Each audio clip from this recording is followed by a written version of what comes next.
Hello. Dzisiaj będziemy mieć taką lekcję z oryginalnym tekstem, z transkrypcją tego tekstu i będziemy się uczyć różnych słówek. To już taki jest poziom, powiedzmy B2, C1. No, bardzo ciekawy temat. Dobrze. Może tak, zanim zaczniemy czytać tekst, to ja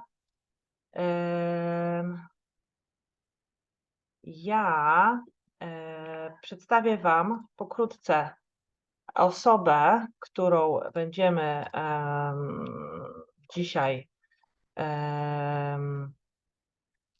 która dzisiaj jest jakby autorem tego tekstu. To jest David Foster Wallace. Nie? Ten pan, z tego co widzimy tutaj, was born in 1962, died 2008, was an American novelist, short story writer, essayist, and university professor of English and creative writing. Yes, creative writing, this is a writing that goes outside the bounds of normal professional, journalistic, academic, or technical forms of literature. Yes, so he wrote some novels and what? He was struggling with depression for many years, and he died by suicide. In 2008 at age 46. It's not the best. It's not the best thing you would like to know about him. But okay. What we should know about his education, that he maybe his career, yeah, it's about his novels and so on. Yes, and about his death, he had this major depressive disorder for more than 20 years. And he took some antidepressant medication, yes, that allowed him to be productive. Yeah. Okay, so we have a guy who is highly educated, you know, let's see at this photo. Yeah, nice guy. Yeah, definitely. And so we have this man. He's highly educated, and what we gonna read something, listen and read something that he prepared the speech, yeah, in 2005.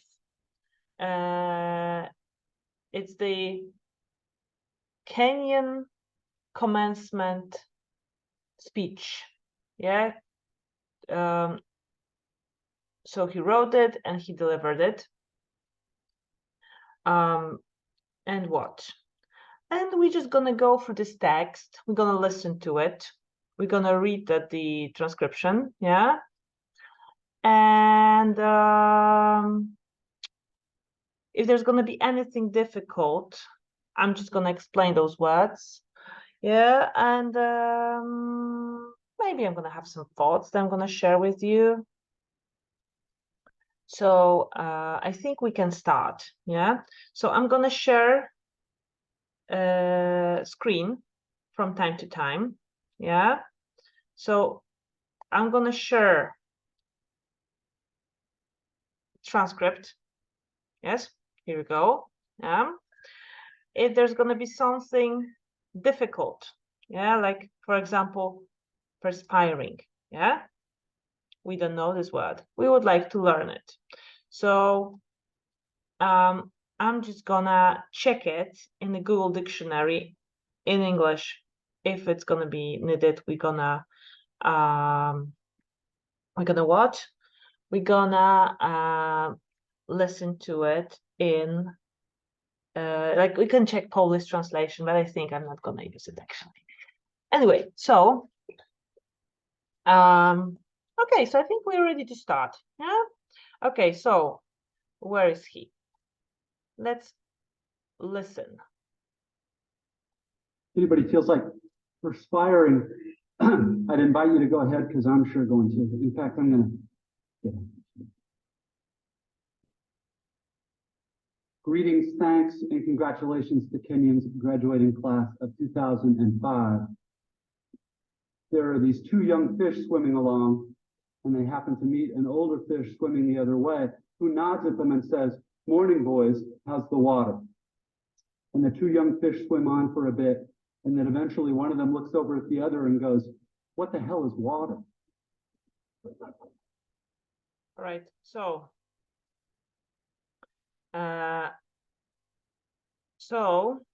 we have this short part, yeah. So you saw it, you were able to see it, and now we're just gonna go for it, yeah. So I'm just gonna share screen once again, and we just gonna sorry, I'm just gonna talk about it, yeah. Here we go. So if anybody feels like perspiring, yeah, so we have first word, perspiring.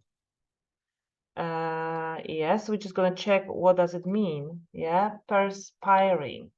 Yes, so we have perspiring. Give out sweat through the pores of the skin as a result of heat, physical exertion, or stress. Yes, so it means be wet, be damp, sweat. Yeah, so this is perspire. Listen to it. Perspire. Perspire. Yeah. Perspire. Perspire. Okay. If you would like to see this word, here we go. This is perspire. Yeah.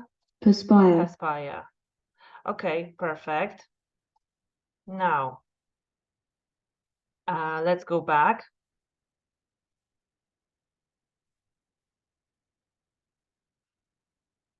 If anybody feels like perspiring, I advise you to go ahead because I'm sure I'm going to. I think it's quite hot over there.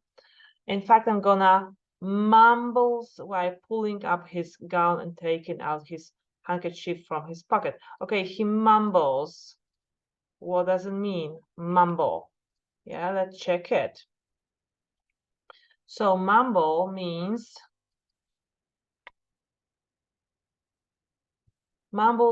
to say something indistinctly and quietly, making it difficult for others to hear. Yeah, so you mutter, you mama, you speak indistinctly. Yes. Mumble. Mumble. Yes, mumble. Let's repeat, mumble. Yeah. If you would like to see this word, wait a sec.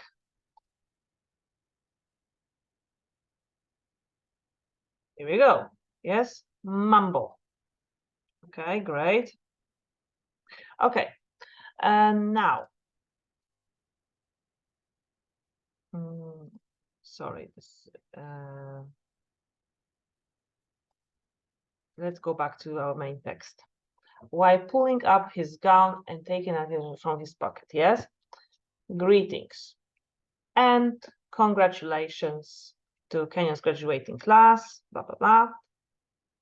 There are these two young fish, and now he's telling a story, yes? I really love this story. We can actually listen to it once again. I love it.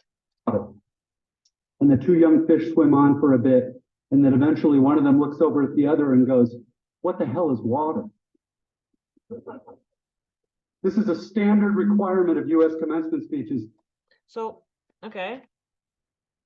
And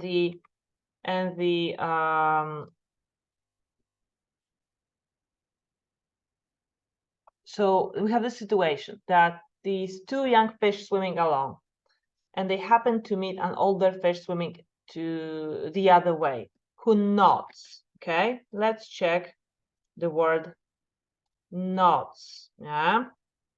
If you nod, what do you do? Let's check nod. Here we go. So if you nod, okay, I'm gonna share.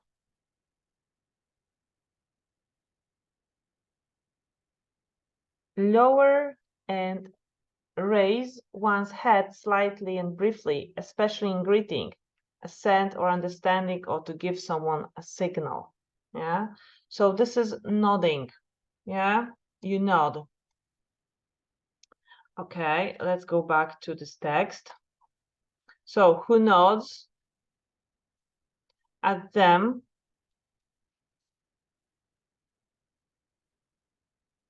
and then at them and says, "Morning, boys, how's the water?" And the two young fish swim on for a bit, and then eventually one of them looks over and the other and goes, "What the hell is water? What the hell is water?" Why do you think this is interesting question? Yeah, why do you think it's like, why fish who are deep inside the water, they don't know what the water is? What the hell is water? Okay, perfect. Okay, lecimy sobie dalej. Let's carry on. The deployment of didactic little parable-ish stories. The story thing turns out to be one of the better, less bullshitty conventions of the genre. But if you're worried that I plan to present myself here as the wise older fish explaining what water is to you younger fish, please don't be. I am not the wise old fish. Okay, let's stop here. Okay, so which words we would like to learn from here? Okay, so this is a standard requirement of the US commencement speeches. Maybe let's check what are the commencement speeches. Yeah, so commencement speech is a speech given to graduating students, generally at a university. Although it could be other situation, but basically this is commencement speech. Yeah, so we have many famous people giving their commencement speeches. I don't know, Kennedy, Steve Jobs, Trump, Hillary Clinton, Taylor Swift, George Marshall, yeah, and so on and so forth. Yeah, right. Okay, so let's go back to our text. Here we go.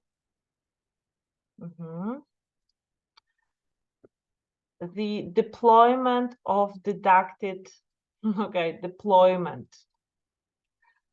Okay, see, we have a lot of things to learn today, guys. What is deployment? It is okay, so we have different meanings, yeah? The movement of troops, or the action for bringing resources into effective action. Yeah, here we go, the meaning, yeah? The action of bringing resources into effective action. Yeah, so if you don't know, dyslokacja, whatever it means, yeah. Rozlokowanie, dyslokacja. Okay, so of didactic little parabolish stories. So what he means that in this commencement speeches, you need to allocate this didactic stories. Yes, parable. What is parable? Yeah, parable. Parable meaning it's some kind of allegory. Parable, a simple story used to illustrate a moral or spiritual lesson. For example, Jesus, he told in Gospels a lot of parables. It's like moral story. It's lesson. It's a moral tale. Yeah, parable. So he means that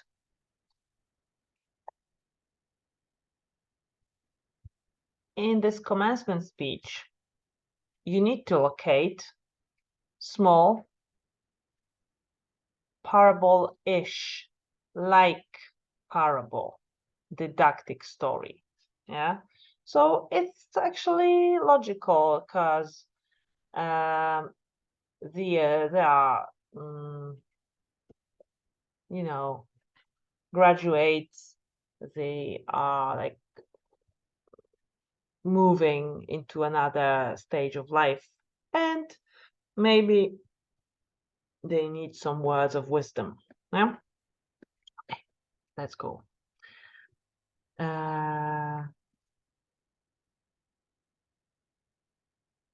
So the story turns out to be one of the better, less bullshitty conventions of the genre. Okay, this is very lovely word because it means, okay, pronunciation is French. Genre. Genre, sorry, my French is bad. Genre. Genre. Means like category, class, classification. It's a style or category of art, music, or literature. Yeah, so this is kind of type or brand or model. Yes, so this is genre. Genre.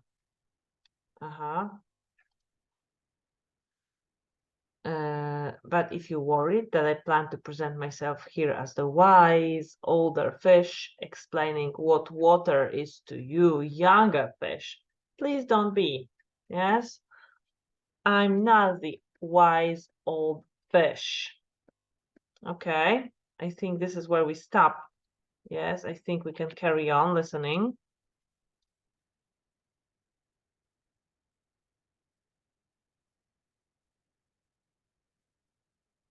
The point of the fish story is merely that the most obvious, important realities are often the ones that are hardest to see and talk about. Okay. So he said that the point of the fish story is merely that the most obvious, important realities are often the ones that are the hardest to see and talk about. This is very interesting. Okay, oh, I'm sorry. I think you don't see the text. I'm going to share it with you. So you should see the text all the time, not me. Yeah. Here we go. Yes. So let's carry on. Stated as an English sentence, of course, this is just a banal platitude. But the fact is that in the day-to-day trenches of adult existence, banal platitudes can have a life or death importance. Or so I wish to suggest to you on this dry and lovely morning. Of course, Okay, let's stop here. So here we are. Yes. Okay, so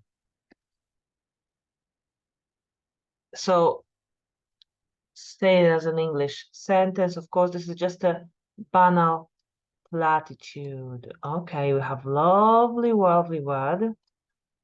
Platitude is, here we go. Sorry. Platitude. This is something, it's some kind of a remark or statement, especially one with the moral content that has been used too often to be interesting or thoughtful. So this is some kind of cliche, some kind of truism, banality. Yeah, let's listen to this word. platitude. Platitude. Platitude. It's a remark or statement that is no longer interesting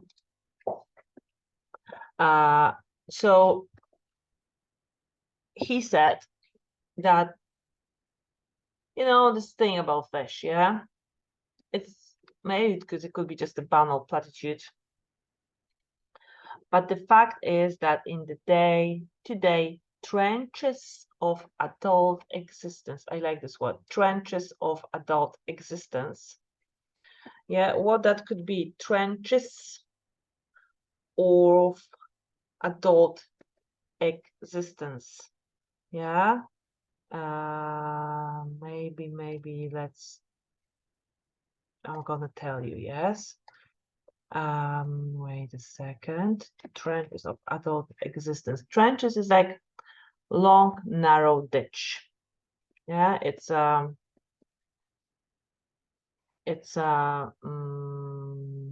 kind of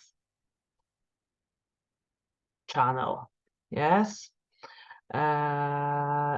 Could be also some long, narrow, deep depression in the ocean bed. Yeah. So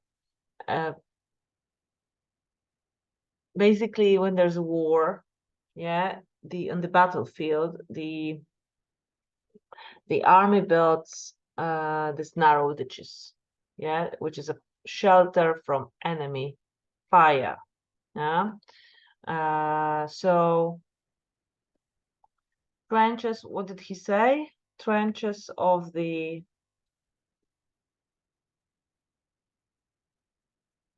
adult existence. I love this one. Banal platitudes can give a life or death importance, so I wish to suggest you on this dry and lovely morning. Okay, so he's going to talk about some platitudes, some banal truths, but you know, when it comes to life, they might be extremely important. By the way, do you know yerba mate? Very nice.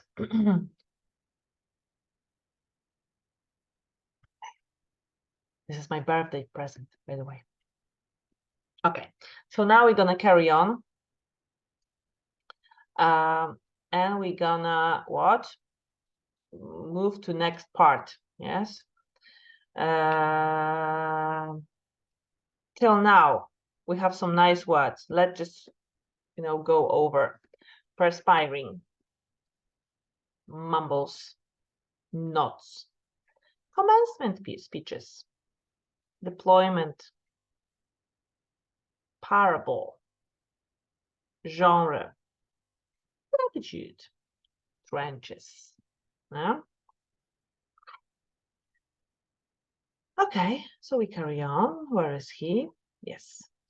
The main requirement of speeches like this is that I'm supposed to talk about your liberal arts education's meaning, to try to explain why the degree you're about to receive has actual human value instead of just a material payoff. So let's talk about the single most pervasive cliche in the commencement speech genre, which is that a liberal arts education is not so much about filling you up with knowledge as it is about, quote, teaching you how to think. Okay, let's stop here. So,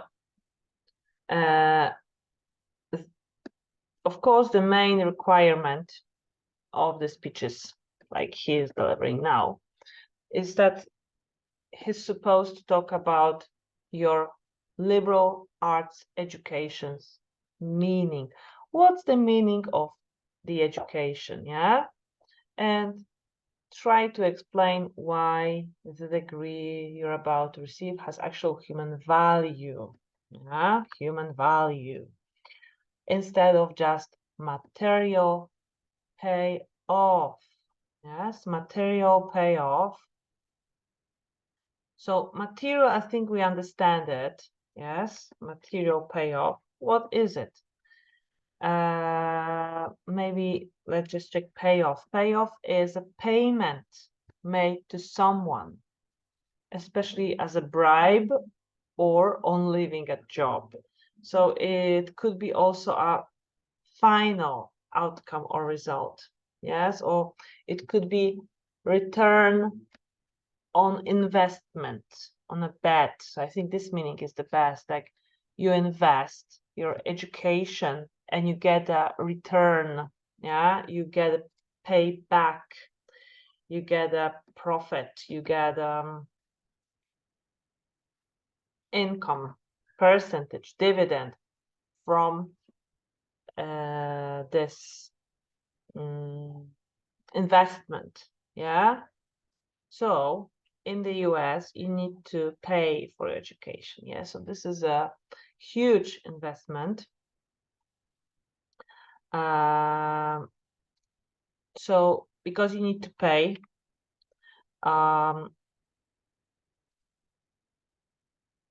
the graduates, I guess they expect some material payoff. Like I invested that much in my education and I may get like two different things out of it. First is like this material payoff, but he is talking actually also about human value. Human value, yes? What that this human value is, yeah? How would you understand human value? It's something not material, something human value, something that could be like human values could be like respect, acceptance. It's like being human is the core of being a human. Yeah, truth, honesty, loyalty, love, peace. Yeah, these are like fundamental goodness of human beings. Yeah, and society. Yes. So the most like the main the universal human values are love, truth, right conduct, peace, and non-violence. Yeah, so these are these 5 core universal human values. Yeah, so what is he saying? He's saying that they may get this you're about to receive actual human value instead of just material pay off. Yeah. And then he says, oh, okay, I think you need to see text, not just me talking to you. Yeah. So I'm like paraphrasing the text, but you can see the original one. Okay. Here we go. Yeah. So he says, let's talk about the single most pervasive cliche. Okay, lovely word. Pervasive cliche. Yeah. Okay, I have some problems copying. Copied. The text is copied. Here we go. Pervasive means, let's listen to this word. Pervasive. Pervasive, yeah. So it means something has something is spreading widely through an area, yes, or a group of people, but this is something that has a unwelcome influence, yeah, or physical effect, something that is spreading widely, but it's not a positive thing. Yeah? So we can say that something is penetrating, something is extensive, something is omnipresent, something is widespread or general, universal, pandemic, that's a nice word, yeah? Inescapable, yeah? Okay, so let's maybe stop here because it's like 30 minutes and I'm gonna come back to you in next part. So just summarize, where are we now? In pervasive. Yeah, we're gonna carry on from this part in next part.